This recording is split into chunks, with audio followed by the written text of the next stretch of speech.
अभी तो आप लौट कर आए थे सलाहुद्दीन, और फिर जुदाई का वक्त आ गया। अगर तुमने बेलियन वाली गलती दोबारा ना की तो करक की फतह हम मिलकर हासिल करेंगे। बेलियन हाथ से निकल चुका है। अब ये वाज़ेह है कि इससे हौसला पाकर सलाहुद्दीन करक की जाने पेशकदमी करेगा। क्या आप करक की बात कर रही हैं? एबेलियन में जो मैंने खोया है, अब वो मैं करक और यरूशलेम में वापस हासिल करूं।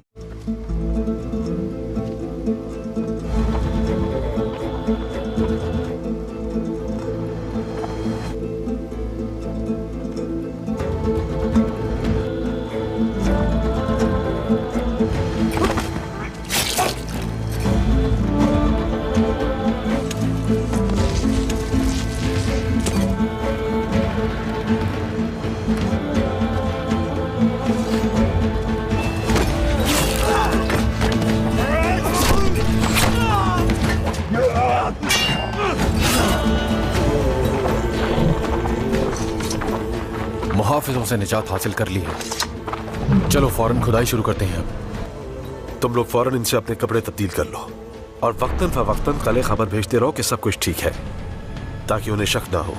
जैसा आपका हुक्म। आराम से खाओ कारा तेगिन, वरना पेट खराब हो जाएगा तुम्हारा। मुझे कुछ नहीं होगा काजी, फिक्र मत करो, मेरा मैदा मजबूत है। मैं तो मगरमच्छ खा जाने वाला आदमी हूँ। मैं तो कुछ भी खा लूं, कोई चीज नुकसान नहीं देती।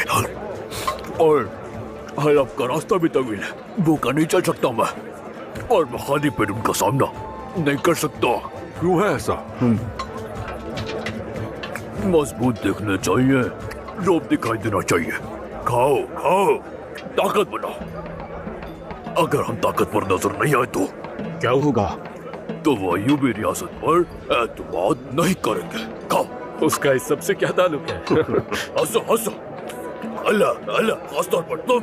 तो खुद एक मजाक हो, मजाक लग रहा है ये, शक्ल से मजाक लगता है। लोग कहेंगे काजी, लोग कहेंगे, लोग यही कहेंगे अय्यूबियों ने रियासत तो कायम कर ली, मगर अपने उमरा को भूखा रखा हुआ है। खाओ खाओ, खाते रहो बहादुर, खाओ। सरदार, क्या मदद करो, ठीक तो है ना? सरदार जोर से धकेलें। दिखाने की कोशिश में अपनी जान से चले जाते तुम कारा तेगिन। ठीक हूँ मैं। तुम ये खाओगे तो नहीं? तुम खा लो।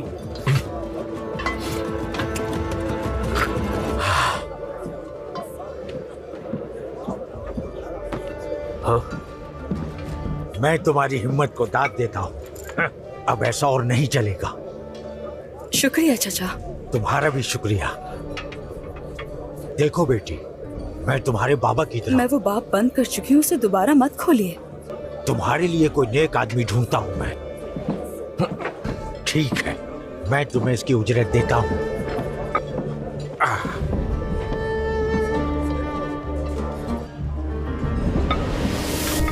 ये लो बेटी, ये तुम्हारे सामान की उजरत है। ज़ैनब बेटी, तुम ठीक तो हो? जी मैं ठीक हूँ। ये लोग कौन हैं? जो बाएं जानिब है वो है काजी फाजिल, सुल्तान सलाहुद्दीन के वजीर आला, और बाकी सब उनके कमांडर और साथी हैं। और ये लोग कहाँ जा रहे हैं? हलब जा रहे हैं और फिर वहाँ से मूसल जाएंगे। तुम क्यों पूछ रही हो? यूं ही अजनबियों को देखकर तजस्सुस हुआ। हाँ। अब चलती हूँ मैं। सलामत रहो।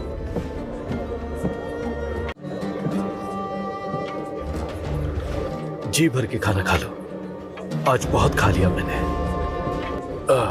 खाना वाकई लजीज है।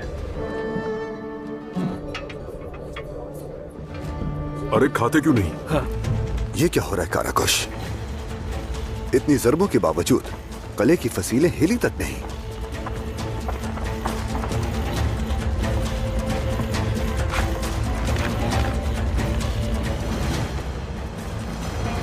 मेरे सुल्तान, आपने फसील के हिस्सों की मजबूती पर जो तफसीलात मंगवाई थी वो आ गई हैं।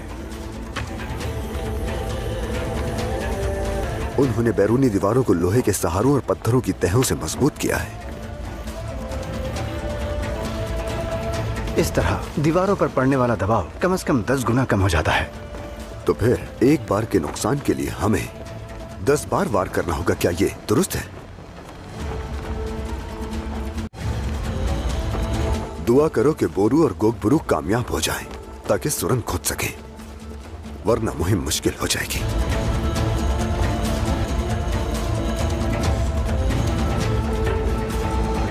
सलाहुद्दीन की मंजनीकों की ज़रबें हमारे किले का एक भी बुर्ज गिराने में नाकाम रही हैं। बहुत खूब, लेकिन क्या फौज किसी भी अचानक होने वाले हमले के लिए तैयार है? फिक्र मत करो लॉर्ड गाई, सब कुछ मेरी मिला और मेरी निगरानी में है। और ये भी कि हमारे किले के अंदर सलाहुद्दीन के खून का कोई गद्दार मौजूद नहीं। ये सुनकर अच्छा लगा। बाज़ंतीनी मददगार फौजें करक पहुंच चुकी हैं। शहंशाह का हुक्म है कि मैं उस दस्ते की क़यादत करूं। हाँ बैलियन, खूबसूरत मारिया का महर निहायत कीमती है, मुबारक हो। मैं तुम्हारी फजूल बातें सुनने के बजाय किले के दिफा पर तवज्जो देना बेहतर समझता हूँ, लेकिन तुम मेरे सब्र को मत आज़माओ। करक की फतह और सलाहुद्दीन की यकीनी शिकस्त के नाम।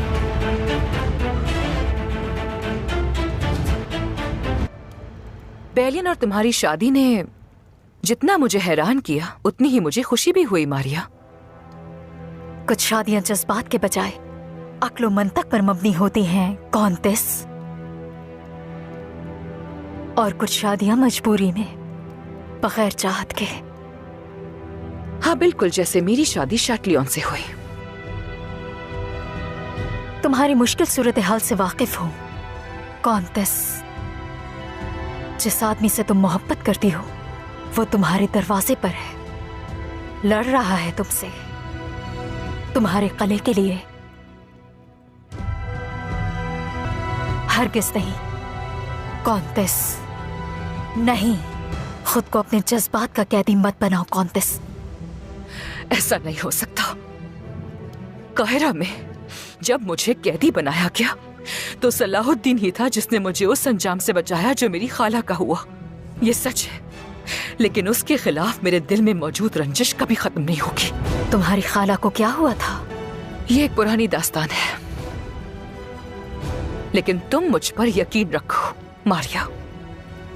इस बार सलाहुद्दीन का सामना अपने जज्बात की गुलाम किसी कमजोर औरत से नहीं होगा, बल्कि ऐसी दुश्मन से होगा जिसे वो कभी ज़ेर नहीं कर सकेगा, और ये हर एक पर आया होगा।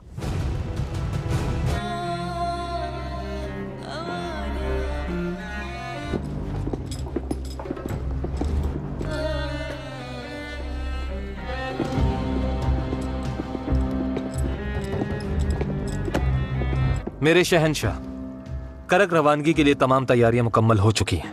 बहुत खूब, तो फिर चलते हैं। मैं चाहती हूँ कि आप अपने दिए गए फैसले पर एक बार फिर से गौर कीजिए। इन थका देने वाली मुसलसल मुहिमात के बाद मुझे लगता है कि ऐसा सफर आपकी सेहत के लिए खतरनाक हो सकता है। खतरे तो पहले ही हमारी दहलीज पर है शहजादी। अगर इबेलियन के बाद हमने करक को भी खो दिया तो ये खतरा बढ़कर हम तक आ जाएगा,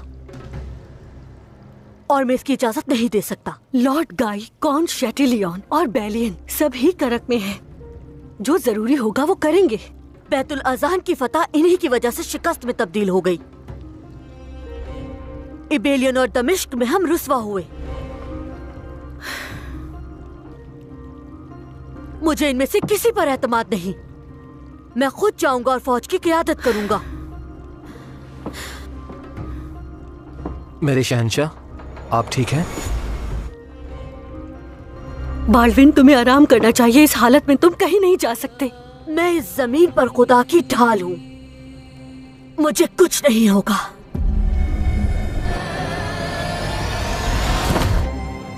बाल्विन! शहंशाह मौसम। बाल्विन! बाल्विन! तबीब को बुलाओ, जल्दी जल्दी बुलाओ तबीब को।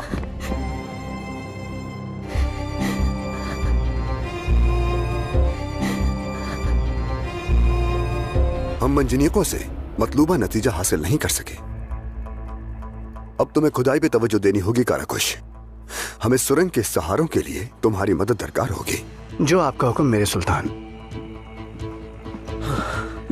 मेरे सुल्तान, जासूसों ने खबर भेजी है, बाज़दीनी सिपाही मदद के लिए करक पहुंच चुके हैं।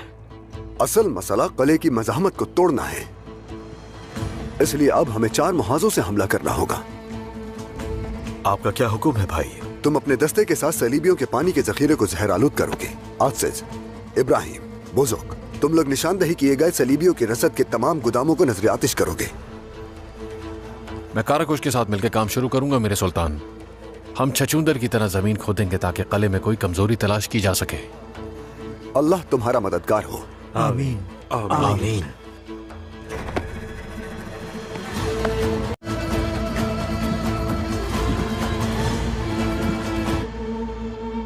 तुम यहां पर क्यों खड़े हो बोरू? क्या कुछ कहना है तुम्हें? सायरा खातून खेमगाह में मौजूद है।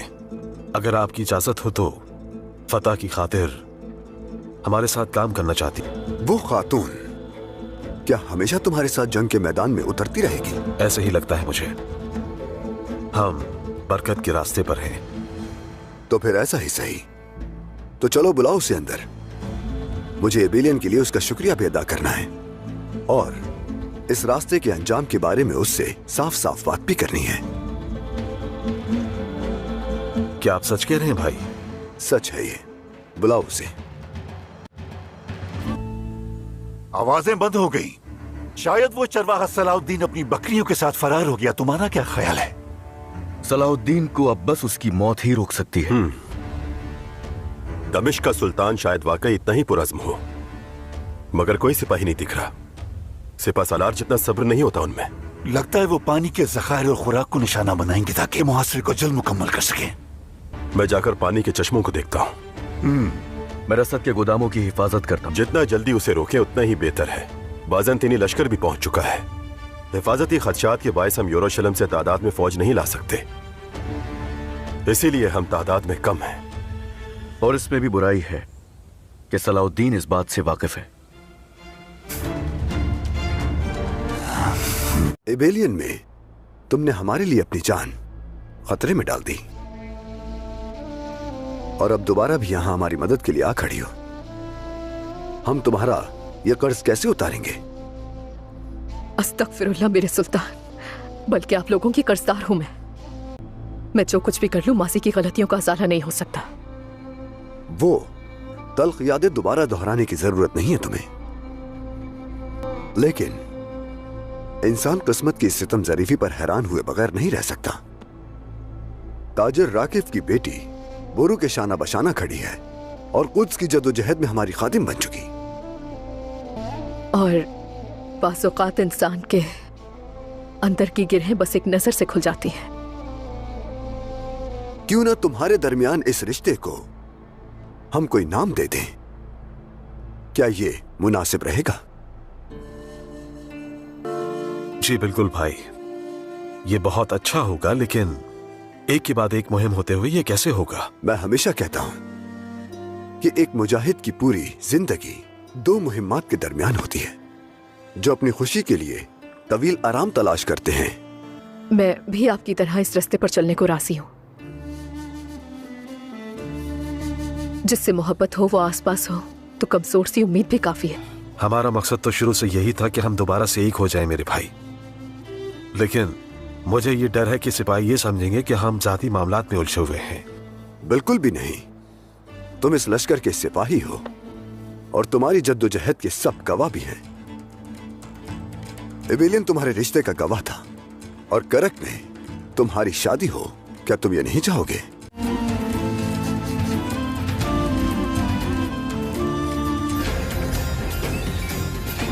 आपने जो बात की वो खूब है, मगर सुल्तान सलाहुद्दीन किस हक से खुद को हुक्मरान समझता है काजी फाजिल? इंसाफ से काम लो अमीर तुमान। क्या उन्होंने मिस्र में निजाम कायम नहीं किया? दमिश्क को गुमिश्तगिन के जुल्म से किसने आजाद किया? बैतुल आज़ान, बगरास, हारिम कला, एला और क्या एबिलियन को इस्लामी सरजमीन में शामिल नहीं किया? खुद जवाब दीजिए। ये सब इसलिए है क्योंकि तुम ऐसा देखना चाहते हो। मिस्र उसने अपने चाचा की विरासत में पाया। दमिश्क इसलिए हासिल हुआ क्योंकि हलब के उमरा ने गुमिश्तगीन का साथ ना दिया और मैं बैतुल अहजान की शिकस्त तुम्हें याद नहीं दिलाना चाहता। सुनो जरा, तुमान, अमीर तुमान, कमाल की गुफ्तगू करते हो, बातों को इतना उलझा क्यों रहे हो? तुम्हारा भाई भी एतराज करता, लेकिन मैदान जंग से मुंह नहीं मुड़ता। उसका अंजाम अच्छा ना था। तुम चाहते हो सलाहुद्दीन पर एतमाद करके वैसा ही अंजाम पाऊं?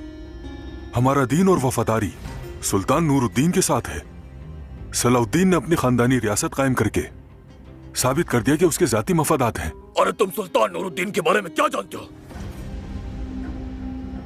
मैं तुमसे बेहतर जानता हूँ। वो मेरे बहनोई थे, मेरे अजीज बहनोई।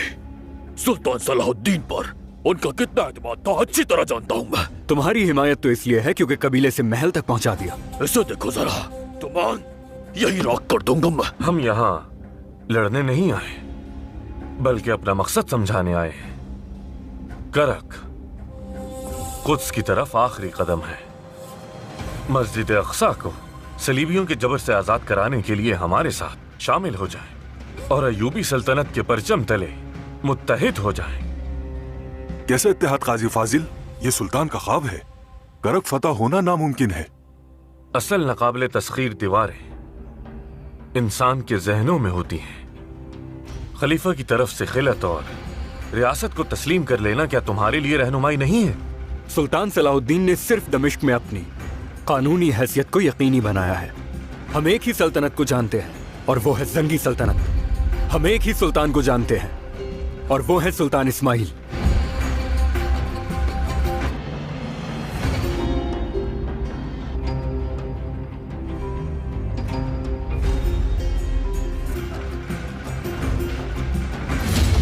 चलो जल्दी करो, शाबाश।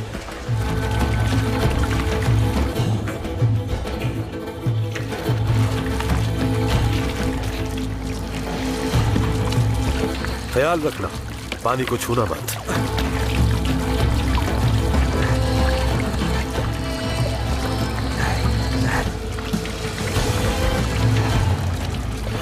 हम वापस जा रहे हैं, चलो।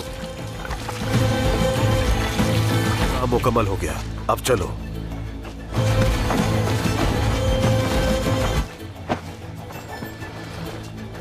चलो चलें।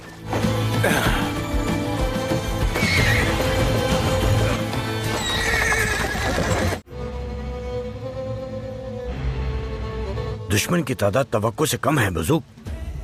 तो फिर इन पर हमलावर हो जाते हैं आज से सरदार। हाँ, तुम क्या कहते हो इब्राहिम? यहाँ रुके रहना गलती होगी।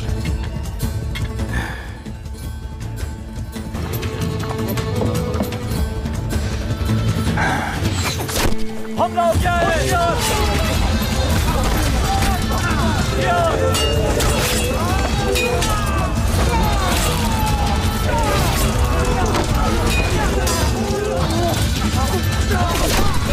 मार डालो सबको।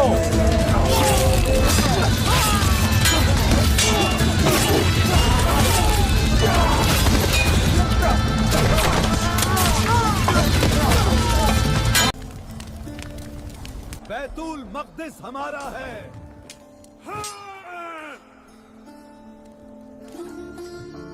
हमने मुसलमानों को मसल कर रख दिया है। कोई हमसे बैतुल मक़दिस नहीं ले सकता। साल 1137 एक ऐसा जमाना जब खून और जुल्म का साया इस जमीन पर था, लेकिन एक नाम उम्मीद बनकर उभर रहा था, सलाहुद्दीन अय्यूबी। हमारे सरदार सलाहुद्दीन अय्यूबी काफिरों से बैतुल मक़दिस लेकर रहेंगे। वो तलवार से लड़ता था, लेकिन इंसानियत से जीतता था। मैं सलाहुद्दीन अय्यूबी कसम खाता हूँ, मैं बैतुल मक़दिस को काफिरों के हाथ से छीन लूंगा।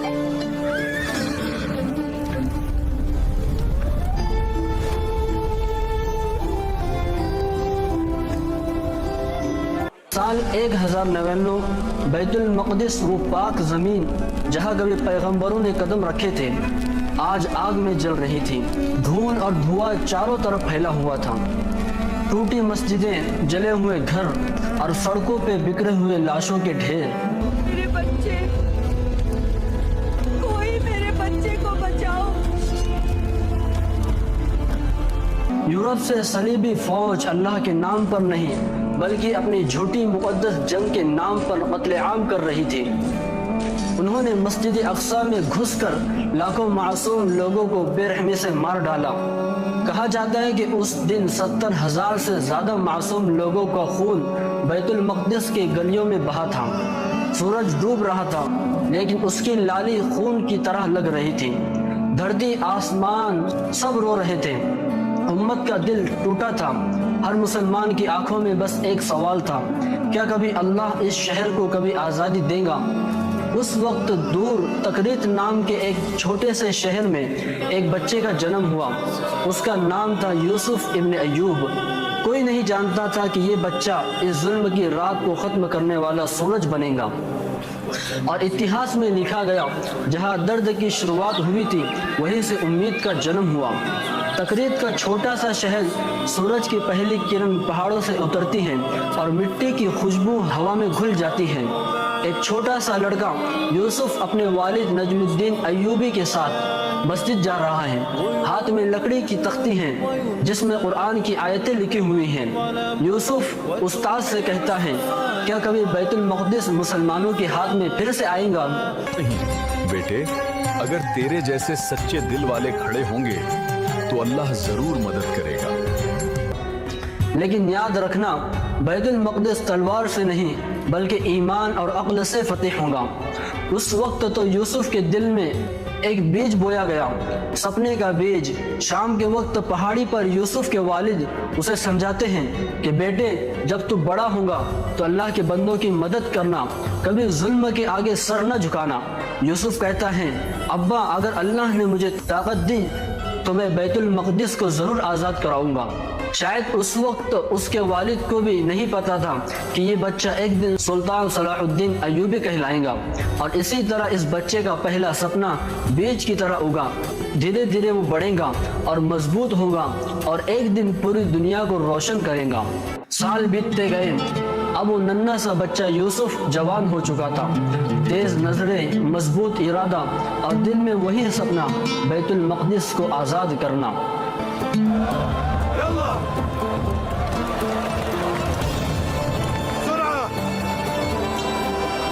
सलाहुद्दीन एक नौजवान है और अपने चचा शिरकू के साथ खड़ा है। यूसुफ, जंग तलवार से नहीं दिमाग से जीती जाती है। चाचा, मैं जंग सिर्फ जमीन के लिए नहीं लड़ना चाहता। बाजी, मैं जंग लड़ना चाहता हूं भाई, उम्मत की इज्जत के लिए। अल्लाह करे तेरा नाम एक दिन दुनिया जाने।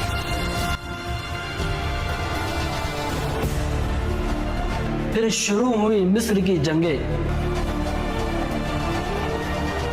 उस वक्त मिस्र में फातिमी खिलाफत की हुकूमत थी जो कमजोर और लाचार हो चुकी थी।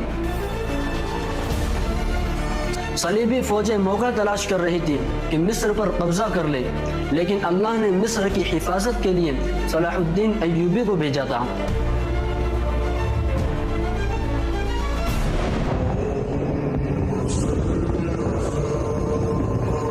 अगर तुम्हारा दिल साफ है तो अल्लाह तुम्हारे साथ है।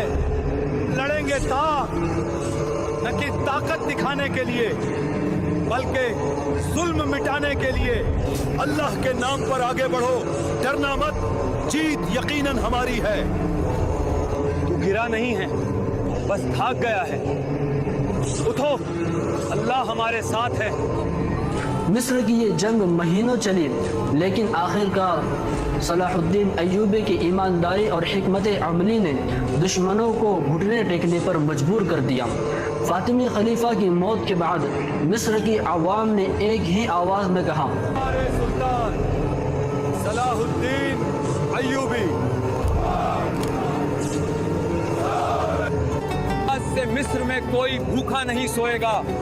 ये मुल्क तलवार से नहीं इंसाफ से चलेगा।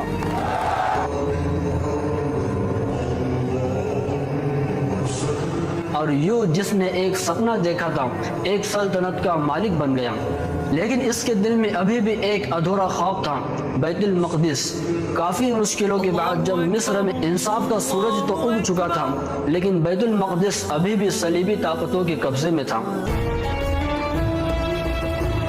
वो ताकतें जो अल्लाह के नाम पर नहीं बल्कि जुल्म और लालच के नाम पर लड़ रही थी। सलीबी सेनाओं का सरदार रिनाल्ड शेडलियोन मुसलमानों के कारवां लूटता, हज करने वाले मुसाफिरों को कत्ल करता, यहाँ तक कि रसूलुल्लाह सल्लल्लाहु अलैहि वसल्लम का मजाक उड़ाने तक की जुर्अत करता था। अल्लाह की कसम खाता हूँ, जब तक मैं इस जालिम को अपनी तलवार से सजा न दूं, मैं चैन से नहीं बैठूंगा।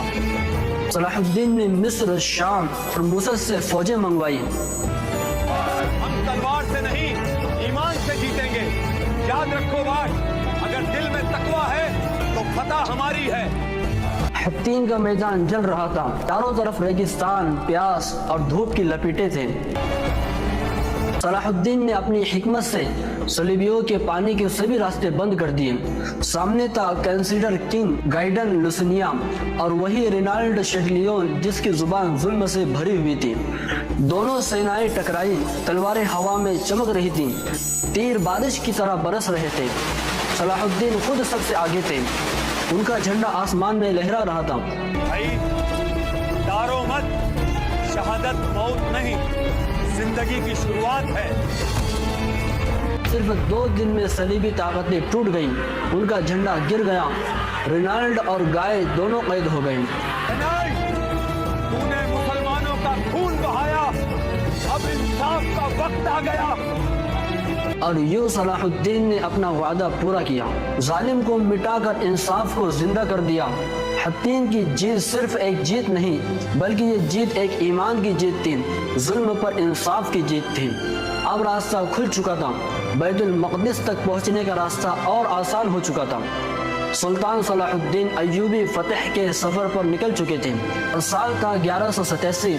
हत्तीन की जंग में फतह के बाद सलाहुद्दीन की फौज अब इस मुक़द्दस दरवाजे के पास पहुंच चुकी थी। बैतुल मक़दिस वो शहर जहां से एक वक्त में मुसलमानों की अजान होती थी। लड़ेंगे मगर खून के बदले खून नहीं, हम शहर को वापस लेंगे मगर रहमत से, इंसाफ से। सलाहुद्दीन ने अपनी फौज को हुक्म दिया, बच्चा, कोई औरत, कोई बेकसूर, किसी पर भी हाथ नहीं उठाना। ये वो लम्हा था जब जंग का मैदान इंसाफ का एक मिसाल बन गया। शहर के अंदर डर का माहौल था, सलीबी फौजें थकी हुई थी, औरतें और बच्चे रो रहे थे। हम हार चुके हैं मगर मैं अपने लोगों की जान की भीख मांगता हूं। हमारे लोगों को जान की अमान है क्योंकि इस्लाम का हुक्म है रहमत उन पर भी जो हमसे लड़े। और फिर 2 अक्टूबर 1187 वो दिन जो इत्तिहाद के सुनहरे पन्नों में दर्ज हो गया। चारों ओर अल्लाह अकबर की सदाएं गूंज उठी। सैनिकों की आंखों में आंसू थे, सालों के दर्द आज अल्लाह ने मिटा दिए थे। सैकड़ों मुसलमान हाथों में पानी, कपड़े और इत्र लिए हुए क्रॉस हटाए जा रहे हैं। जगह जगह से धूल झाड़ी जा रही है। वो मस्जिद जो सालों से सलीबियों के कब्जे में थी आज फिर से सज रही थी अल्लाह के नाम से। एक बुजुर्ग आदमी ने रोते हुए मस्जिद के फर्श को चूमा और कहा, ए अक्सा, हम वापस आ गए। सलाहुद्दीन मस्जिद के अंदर दाखिल होते हैं, उनकी आंखें नम हैं, वो सजदे में गिर जाते हैं। या अल्लाह, तेरी रहमत ने हमें इज्जत दी, हमने जंग नहीं जीती, तूने हमें जिता दिया। इतिहास में शायद ही कोई विजेता ऐसा हुआ हो जिसने अपने दुश्मनों पर रहमत की मिसाल कायम की हो। सलाहुद्दीन ने न बदला लिया न लूट की, बल्कि सबको अमान दी, सबको घर लौटने दिया। यूरोपीय इतिहासकारों ने भी लिखा, सलाहुद्दीन वो बादशाह था जिसने दुश्मनों के दिलों को भी जीत लिया। और यूं 400 साल की उस रात का अंत हुआ जिसने उम्मत को आंसुओं में डुबो दिया था। अब बैतुल मक़दिस फिर से अल्लाह के नाम पर इंसाफ और अमन की जगह बन गया। सलाहुद्दीन चला गया मगर उसकी रहमत, उसका ईमान आज भी बैतुल मक़दिस की हवाओं में जिंदा है। बैतुल मक़दिस आजाद हो चुका था। मस्जिद ए अक्सा में अजान की आवाज फिर से गूंज रही थी। शहर में अमन था, रौनक थी, लेकिन सुल्तान का चेहरा अब थका हुआ था। वो दिन रात लोगों की खिदमत में लग गए, गरीबों के बीच बैठते, बीमारों का हाल पूछते और हमेशा कहते, मैं सिर्फ अल्लाह का बंदा हूं, कोई राजा नहीं। सलाहुद्दीन लेटे हुए हैं, बेहद कमजोर, चेहरे पर सुकून, होंठों पर जिक्र। मालिक, कुछ चाहिए आपको? ये तो बहुत कुछ था, मगर अब मालिक, कुछ चाहिए आपको? ये तो बहुत कुछ था, मगर अब बस अल्लाह की रहमत चाहिए। जब उनकी मौत हुई, उनके घर में सिर्फ एक चादर थी और कुछ सिक्के भी नहीं। लोग रोते हुए कहते थे, देखो, जिसने मुल्कों पर हुकूमत की वो चला गया और अपने साथ कुछ भी नहीं ले गया।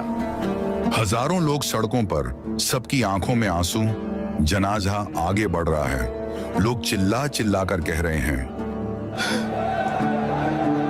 अल्लाह रहम है हमारे सुल्तान पर।